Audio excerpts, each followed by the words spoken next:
I'm Alistair. I live on Vancouver Island in British Columbia, Canada, and I was first diagnosed with hereditary ATTR amyloidosis in February 2013. I first started experiencing the symptoms probably about 2011. I would have sort of shooting pains in my lower leg and ankles when in bed at night. The impact on our lives has been to reduce our level of activity quite dramatically. He wasn't able to walk as well as he had been. He was always a very good walker, but he was starting to find it harder and getting breathless, especially with any kind of incline. And walking was something we'd always done a lot of, so that was really hard to see that happening. We had so much that we still wanted to do and grandchildren that we needed to see growing up.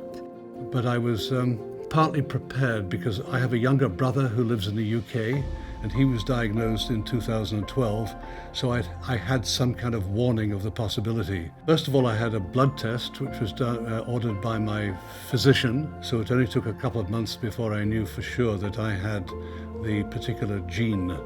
I think it's important to encourage relatives to be tested. The fact that it was a hereditary disease meant that you worried about what was going to happen to the children and the grandchildren. You just didn't want to see anybody else going through that. My eldest son, who's 51, he has the same gene, but with no symptoms.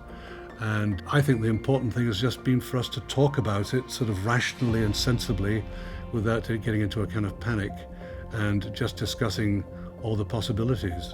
You can feel very alone when nobody else knows about this disease. The doctors don't know and nobody else has ever heard of it. So becoming involved with a support network where these people do know is just so reassuring, so much help. I really believe that you must be as optimistic as you can. At the same time, you have to be realistic.